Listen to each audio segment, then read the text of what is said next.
ओंकार बिंदु संयुक्तम नित्यं ध्यायन्ति योगिनः कामदः मोक्षदश्चैव ओंकाराय नमो नमः। अज्ञानतिमिरान्धस्य ज्ञानाञ्जनशलाकया चक्षुर्मिलितं येन तस्मै श्रीगुरवे नमः।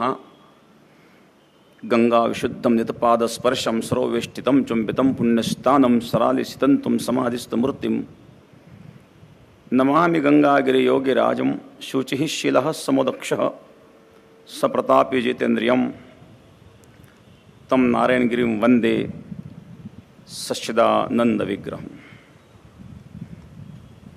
राष्ट्रीय स्वयंसेवक संघ के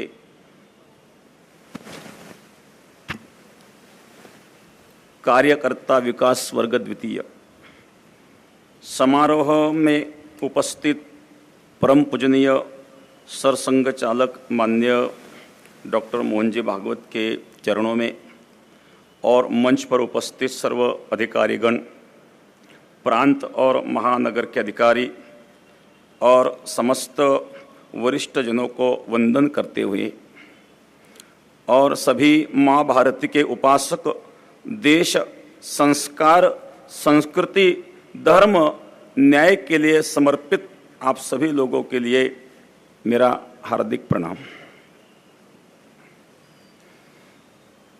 इस ऊर्जा स्रोत पर उपस्थित समस्त देशभक्त निंदन्तु नीति निपुण यदि वास्तवन्तु लक्ष्मी सदा विशतु गच्छतु वा यथेष्टम अद्यैव वा मरणस्तु युगान्तरे वा न्यायत पथः प्रविचलन्ति पदन्न धीराः। नीति शास्त्र में निपुण लोग निंदा करे अथवा स्तुति करे, लक्ष्मी गृह में प्रवेश करे अथवा कहीं चली जाए, आज मरण आए अथवा युगांतर में आए, कोई भी परिस्थिति हो, ऐसी स्थिति में धीर पुरुष न्याय मार्ग छोड़ के अन्यत्र कहीं नहीं जाता। वह संस्कार संघ से मिलते हैं। अनुकूल परिस्थितियां हो, प्रतिकूल परिस्थिति हो, सब परिस्थिति में समृद्धि, समर्पण भाव, सामाजिक समरसता का ज्ञान संघ परिवार में मिलता है। संघ के सेवा कार्य में उस सेवा कार्य से मैं प्रभावित हूँ। 1925 में श्रद्धेय डॉक्टर हेडगेराव जी ने उस संघ के कार्य की नींव रखी। उसका बृहद व्यापक रूप जो दिखाई दे रहा है वह आप लोगों के त्याग, कर्तृत्व और समर्पण भाव के कारण ही है। आज तक इस सनातन संस्कृति को नष्ट भ्रष्ट करने का प्रयास आक्रांताओं से हुआ। उसी का रक्षण संत परंपरा और आप जैसे समर्पक भाव से देश सेवक, संस्कृति के सेवक उन लोगों से हुआ। यह युद्ध की भूमि नहीं है, यह बुद्ध की भूमि है, यह प्रभु रामचंद्र की भूमि है। प्रभु रामचंद्र का आदर्श इस संस्कृति ने हमें दिया है। पितृवचन का पालन करने के लिए राज्य का त्याग करने वाले प्रभु रामचंद्र का आदर्श। रघुकुल रीत सदा चली आई, प्राण जाए परिवचन न जाए।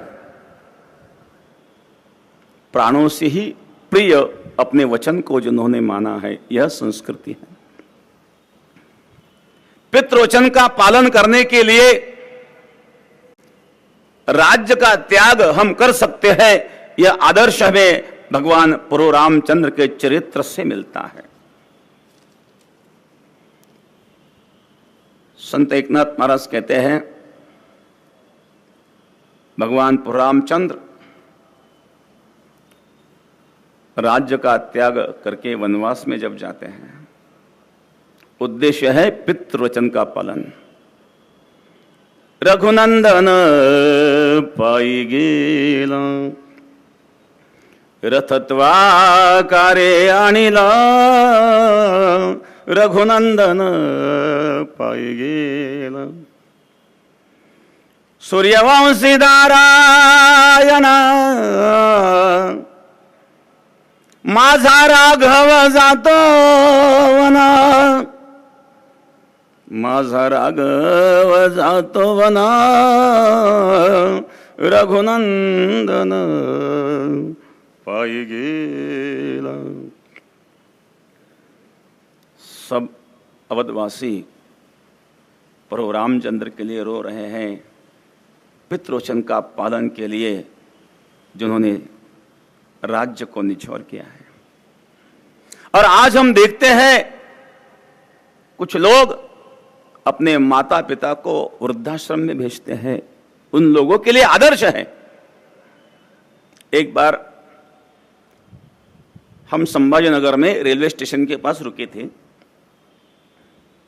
एक माताजी हमारे पास आई और उन्होंने कहा, रोने लगी, महाराज जी बहुत भूख लगी है, कुछ 10-20 रुपए दीजिए, मैं नाश्ता कर लूंगी। मैंने उस माँ की ओर देखा, उनका रहन सहन अच्छा था, ठीक था। मुझे ऐसा लगा ये माँ कोई परेशानी में हो सकती है, क्योंकि भिखारी तो ये नहीं हो सकती। उस माँ से मैंने पूछा, माँ नाश्ता के भोजन की बात नहीं है, आपको मैं भोजन कराता हूं, परंतु यह परिस्थिति आप पर कैसे निर्माण हुई, आपको कोई है या नहीं है? और रोने लगे। उन्होंने कहा, महाराज मुझे 2 पुत्र हैं, एक पुत्र डॉक्टर है और दूसरे पुत्र प्राध्यापक स्कूल टीचर है। बहुत दुख हुआ मुझे। एक पुत्र डॉक्टर और एक स्कूल टीचर होते हुए भी रेलवे स्टेशन पर वह मां भीख मांग रही है। जिस मां ने हमें गोद में पाला है, बचपन से बड़ा किया है, संस्कार दिए हैं, ऐसा क्यों हो रहा है? हम संस्कृति से दूर जा रहे हैं। और ये संस्कार, ये संस्कृति संत परंपराओं ने हमें प्रदान की है। इसीलिए हम संस्कृति से जुड़ा रहना अतिशय महत्वपूर्ण है। यह संस्कृति विश्व में सबसे श्रेष्ठ है। हम उस राम प्रभु के वंशज हैं, हम कृष्ण भगवान के वंशज हैं। कृष्ण हमारे आदर्श हैं।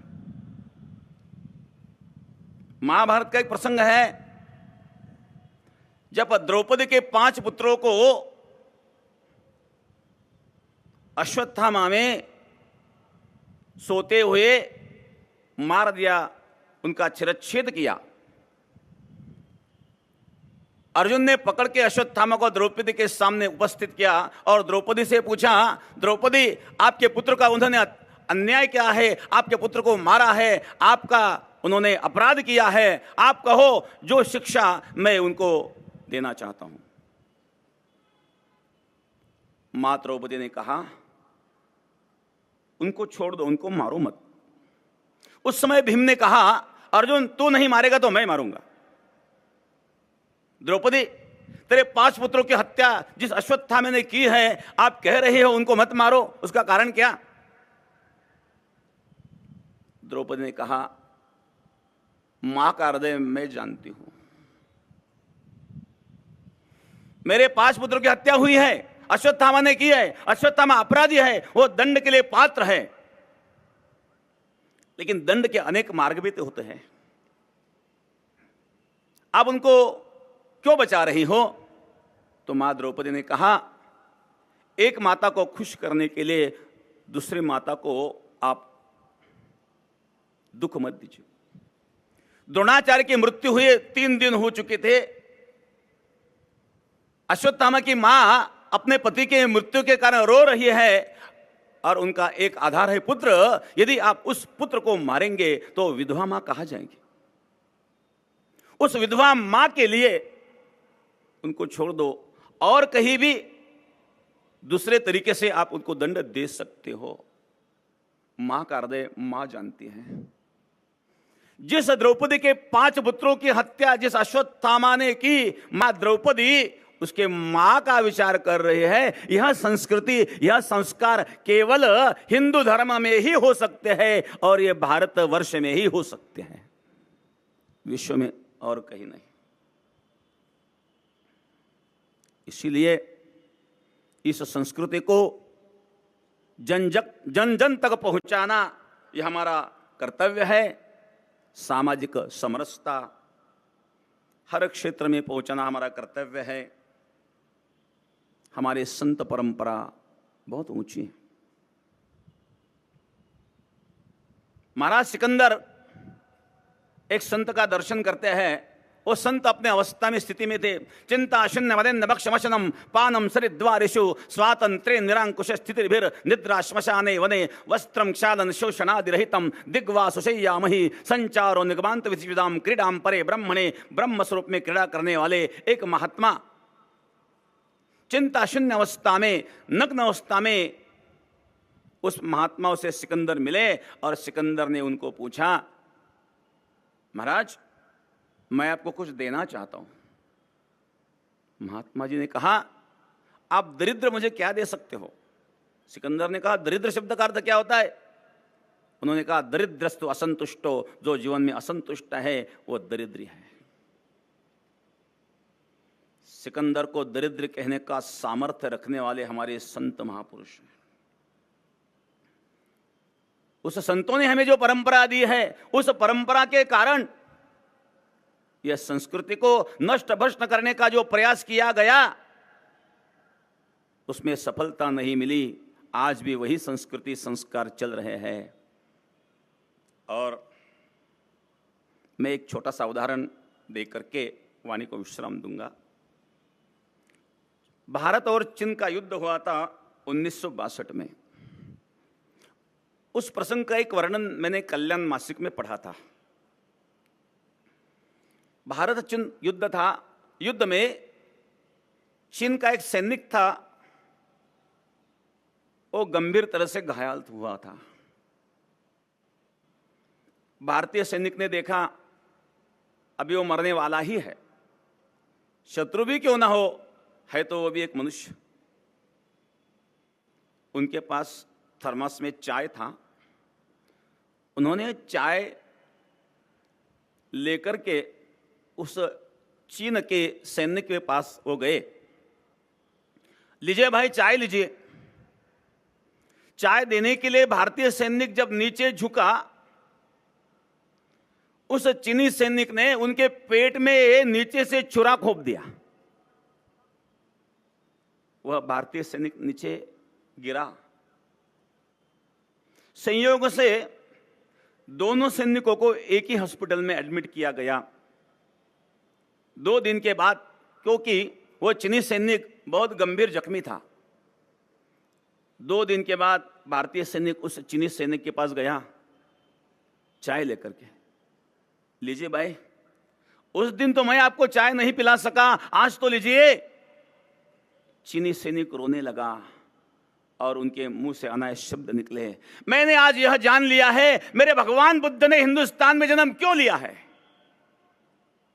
यह संस्कृति है, यह हमारे संस्कार है, और इस संस्कार को लेकर के हम चल रहे हैं। यह हमारा परम भाग्य है। एक दुख की बात है, कुछ समय में कुछ वर्ग को क्षुद्र क्षुद्र कह करके दुख दिया गया, उसका भी कभी कभी अफसोस होता है। हमें ये गलती सुधारने का भी समय है। हर कोई हो, भगवान के ही हम पुत्र हैं। यह शरीर तो पंचभूतों से बनता है, आत्मा तो सच्चिद आनंद रूप है। नैनम छिंदन्ति शस्त्राणि नैनम दहति पावकः न चैनम क्लेदेन्त्यापो न शोचयति मारुतः अच्छद्योयम दाह्योयम अक्लेद्यो शोश्च एव च नित्यः सर्वतस्तानुर अचलोयम सनातनः। आत्मा सनातन है, अचल है। आत्मा तो क्षुद्र नहीं है। और शरीर तो पंचभूतों से हर व्यक्ति का बना हुआ है, उसमें स्पृश्य अस्पृश्यता कहां से आती है? हर व्यक्ति को सम्मान मिलना चाहिए, यही भाव अपने मन में रहे और देश सेवा, देश संस्कृति वो टिकी रहे, उसके लिए अपने जो प्रयास चल रहे हैं और गति से वो चलते रहे, यही प्रार्थना मैं गुरु महाराज से करके वाणी को विश्राम देता हूं।